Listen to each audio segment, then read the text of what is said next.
قرآن مجید میں اللہ تبارک و تعالیٰ نے توحید الوہیت کے حوالے سے کئی طرح کے دلائل بیان کیے، جن کے اجزاء گزشتہ جمعات میں آپ کے سامنے رکھے گئے۔ آج ہم اس دلیل کے اوپر گفتگو کریں گے کہ اللہ تبارک و تعالیٰ نے کمال میں منفرد ہونے کو اپنی توحید الوہیت کی دلیل اور حجت کے طور پر پیش کیا ہے۔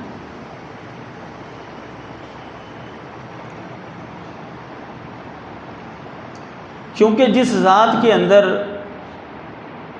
کمال نہیں پایا جاتا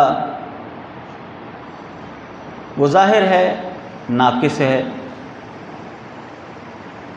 اور جو ذات ناقص ہو وہ خدا بننے کے، الہ بننے کے قابل نہیں ہے۔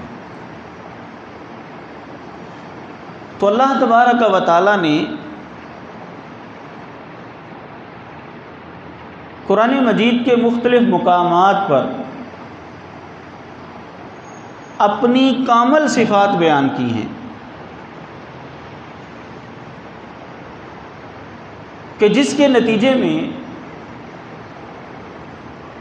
یہ استدلال کیا گیا ہے، یہ دلیل دی گئی ہے کہ جب کامل ذات صرف اللہ کی ہی ہے تو پھر عبادت کا حق بھی صرف اسی کا ہی ہے، کیونکہ جب وہ کامل ذات ہے، کمال کے اندر منفرد ہے،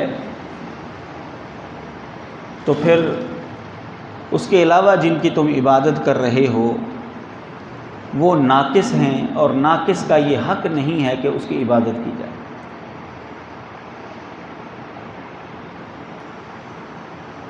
امام ابن تیمیہ رحمہ اللہ نے یہ بات لکھی ہے کہ قرآن مجید میں اللہ تعالیٰ نے جتنی بھی اپنی صفات بیان کی ہیں ان سب کا مقصد یہی ہے کہ صرف اور صرف اللہ کی ہی عبادت کی جائے، کیونکہ جو کمال اللہ تبارک و تعالیٰ کے اندر ہے وہ کسی مخلوق کے اندر ہے ہی نہیں، اس لیے حق بھی اسی کا ہے کہ اس کی عبادت کی جائے۔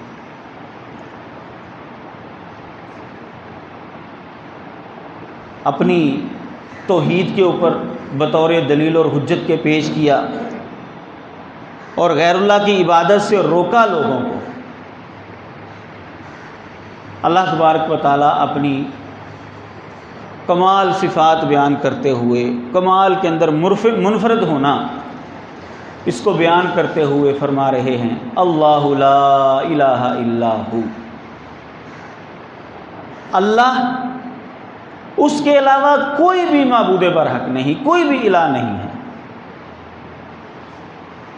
هو الحی القیوم، وہی زندہ رہنے والا ہے، وہی قیوم ہے۔ یہ دو صفات ایسی ہیں کہ سارے کا سارا کمال انہی دو صفات کے ارد گرد گھومتا ہے، کیونکہ کامل حیات اسی وقت اور اسی ذات کے اندر ہو سکتی ہے جس کے اندر ہر کمال ثابت ہو، اور قیومیت جو قائم بالذات بھی ہے، یعنی اپنے قیام کے اندر وہ کسی چیز کا محتاج بھی نہیں ہے، سارے اسی کے محتاج ہیں، اور دوسروں کو وہ قائم بھی رکھنے والا ہے۔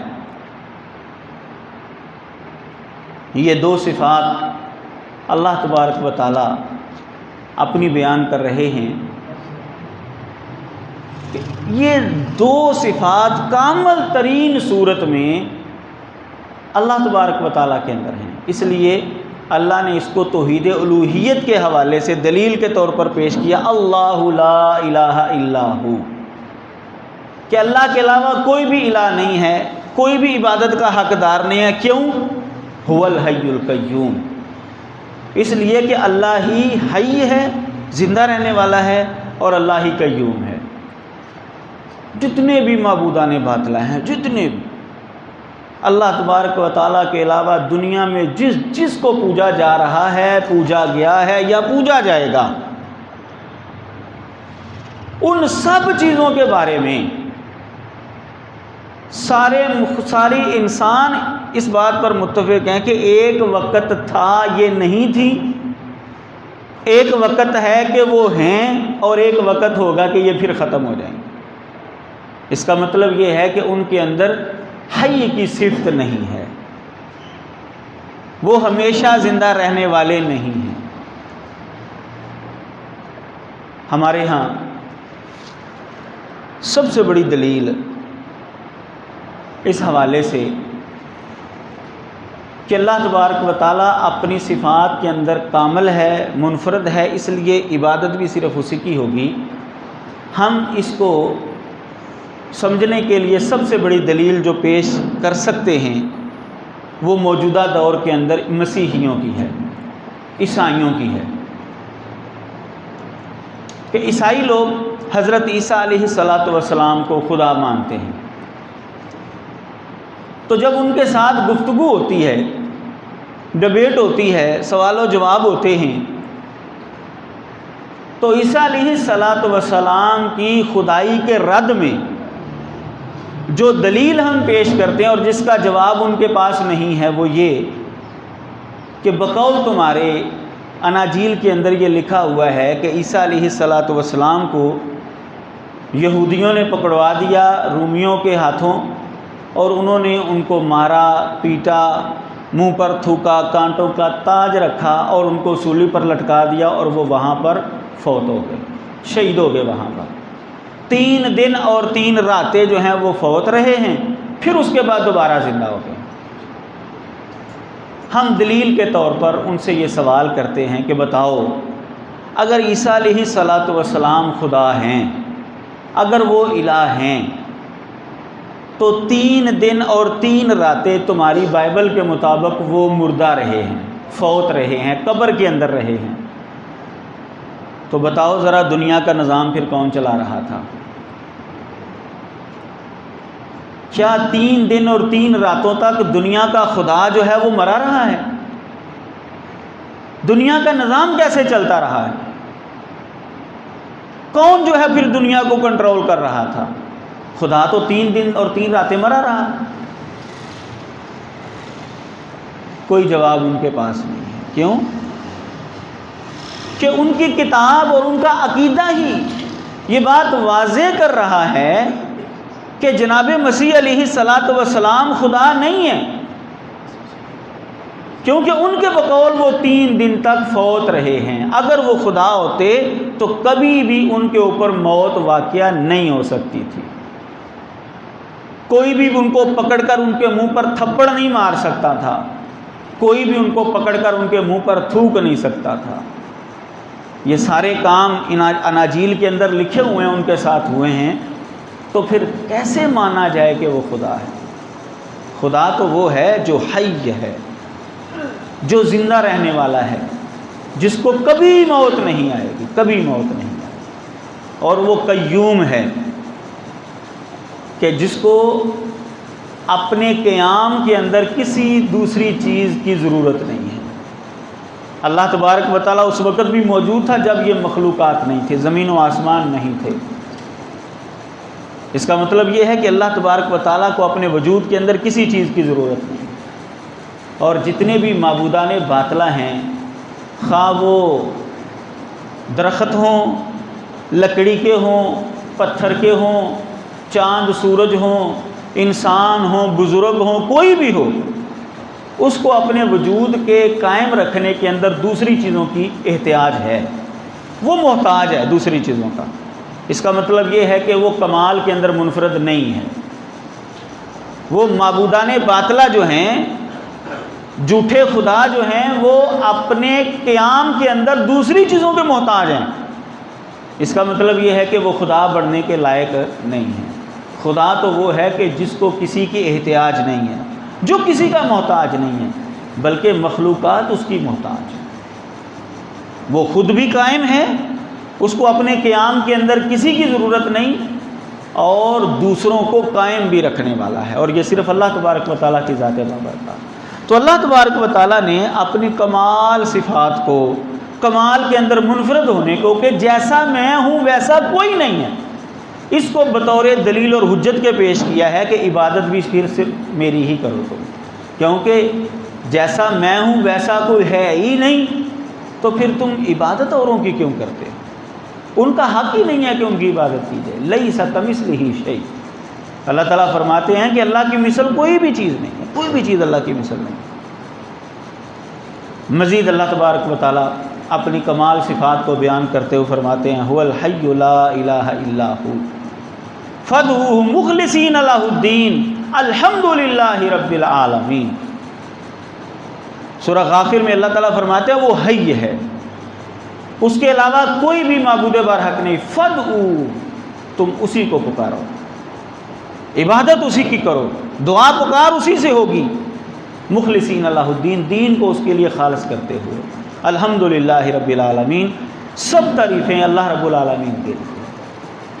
اللہ تبارک و تعالیٰ نے یہاں پر بھی اپنے کمال کے اندر منفرد ہونے کو کہ میں حی ہوں، اس کو بطور دلیل اور حجت کے پیش کیا ہے کہ جب حی میں ہوں، ہمیشہ سے میں ہوں، ہمیشہ میں رہوں گا، اول و آخر میں ہوں، تو پھر فادعوہ، پکارو بھی صرف تم مجھے ہی، عبادت بھی صرف تم میری ہی کرو۔ جن کو تم میرے علاوہ پکارتے ہو وہ تو ہمیشہ سے نہیں ہیں، نہ وہ ہمیشہ رہیں گے۔ ایک وقت تھا وہ نہیں تھے، ایک وقت آئے گا کہ وہ پھر ختم ہو جائیں گے، تو ان کا حق نہیں ہے کہ ان کی عبادت کی جائے۔ سورۃ الاخلاص میں اللہ تعالیٰ فرماتے ہیں قل هو اللہ احد اللہ الصمد لم یلد ولم یولد ولم یکن لہ کفوا احد۔ کو اللہ تبارک و تعالیٰ کی ڈیفینیشن پوچھے، تعریف پوچھے کہ اللہ کون ہے، تو سورۃ الاخلاص پڑھ کر سنا دے بھائی یہ صفات جس کے اندر ہوں گی نا وہ خدا ہے ہمارا، وہ ہمارا خدا ہے، وہاں ہمارا الہ ہے، ہم اسی کی پوجا کرتے ہیں جس کے اندر یہ صفات ہے۔ اللہ کے علاوہ جتنے بھی معبود باطل ہیں، جتنے بھی جھوٹے معبود ہیں، کسی کے اندر یہ صفات ساری کی ساری پائی جاتی ہی نہیں ہے۔ اللہ ایک ہے، اللہ جیسا کوئی ہے ہی نہیں، جس کی بھی عبادت کی گئی ہے نا اللہ کے علاوہ اس جیسا کوئی نہ کوئی ہے۔ کسی لکڑی کی عبادت کی گئی ہے تو لکڑی اس جیسی موجود ہے، پتھر کی گئی ہے تو پتھر اس جیسا موجود ہے، جس کی بھی عبادت کی گئی ہے اللہ کے علاوہ اس جیسی کوئی نہ کوئی چیز ہے۔ اللہ بے نیاز ہے، اللہ کو کسی کی ضرورت نہیں ہے، سارے اس کے محتاج ہیں، جس کی بھی عبادت کی گئی ہے نا وہ کسی نہ کسی انداز سے کسی نہ کسی کا محتاج ضرور ہے۔ لم یلد ولم یولد، نہ تو اللہ کسی سے پیدا ہوا ہے اور نہ ہی اس نے کسی کو پیدا کیا ہے۔ جس کی بھی عبادت کی گئی ہے ان میں سے کئی ایسی چیزیں ہیں جو خود پیدا ہوئی ہیں یا ان سے کوئی چیزیں جو ہیں وہ پیدا ہوئی ہیں۔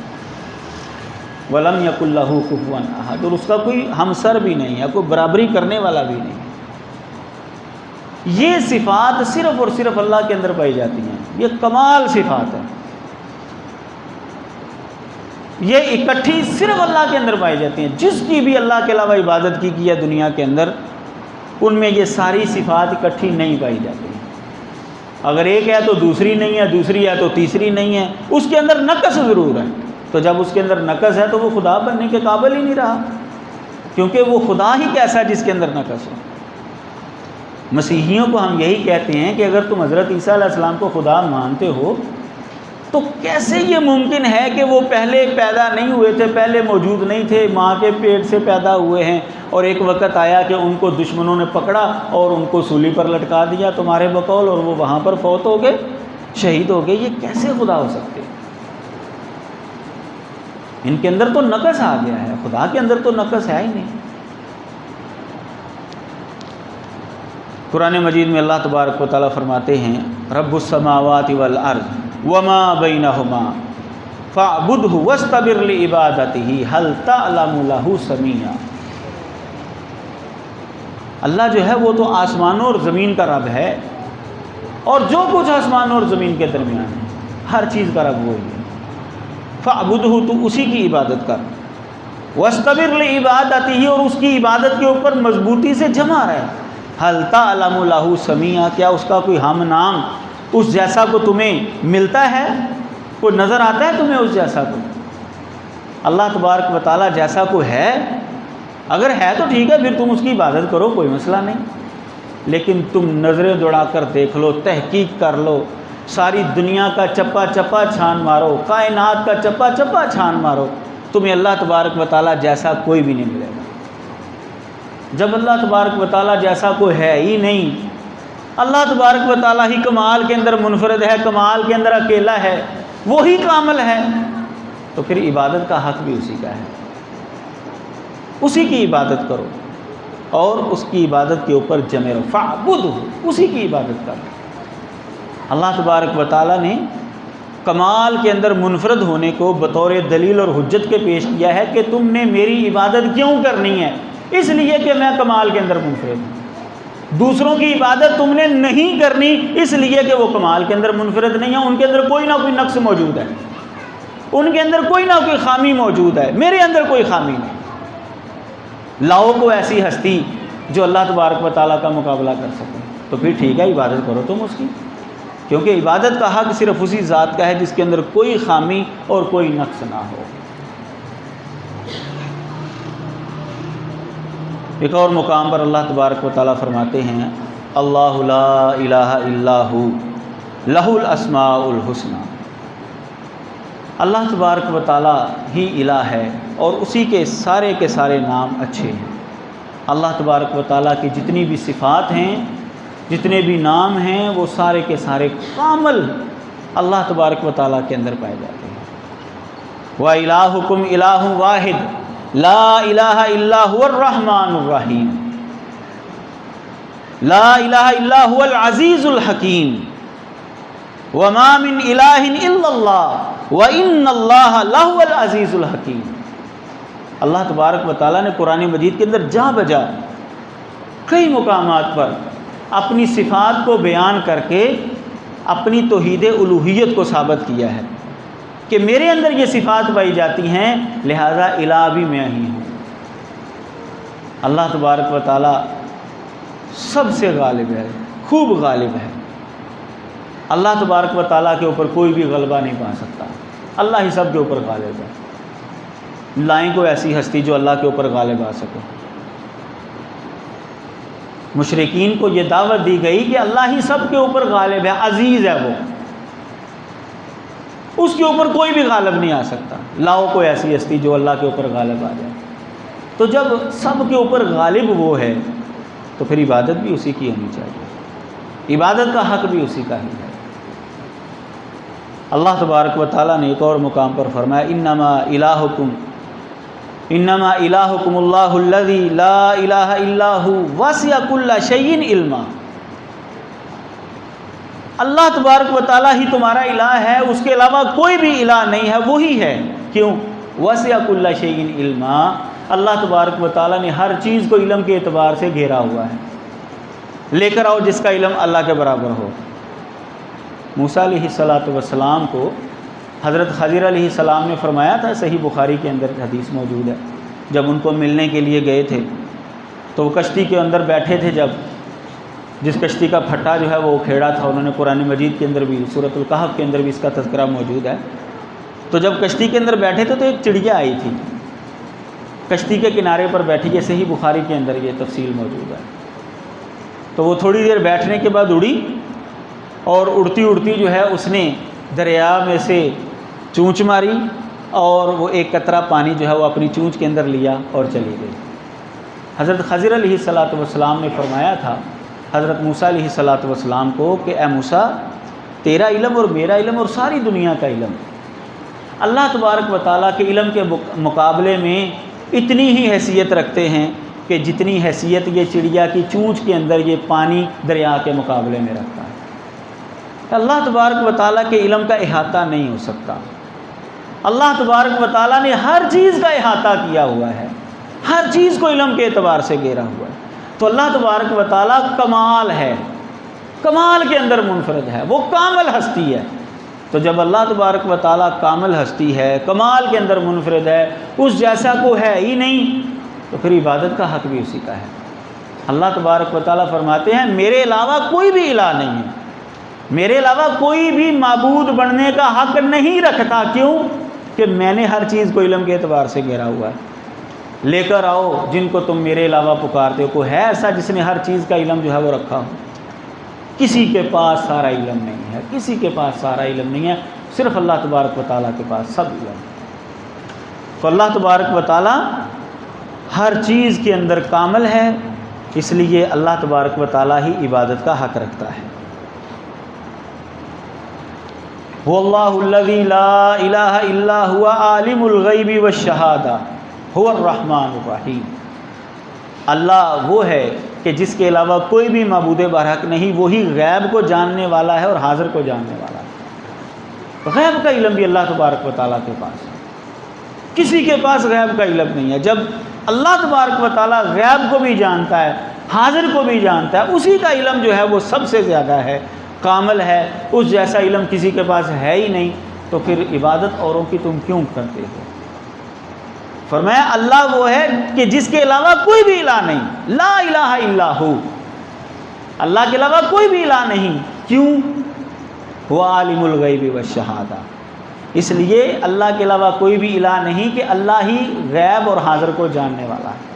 اللہ تعالیٰ نے اپنی صفات کو توحید الوہیت کے لیے بطور دلیل اور حجت کے پیش کیا ہے کہ میرے اندر یہ صفات پائی جاتی ہیں، میں ایسی ذات ہوں جس کا مقابلہ دنیا میں کوئی بھی نہیں کر سکتا، ہر چیز کا علم میرے پاس ہے، ہر چیز کی قدرت میرے پاس ہے، طاقت میرے پاس ہے، ہر چیز کے اوپر غالب میں ہوں، ہر چیز کو جاننے والا میں ہوں، تو پھر عبادت تو میری کیوں نہیں کرتے؟ خالص عبادت کے اندر شرک کیوں کرتے ہو؟ جن کی تم عبادت کرتے ہو بتاؤ ان میں سے کوئی ایسی ہستی ہے تو ٹھیک ہے، لے آؤ اس کو۔ اللہ تبارک و تعالیٰ نے ایک اور مقام پر فرمایا وما قدر اللہ حق قدری،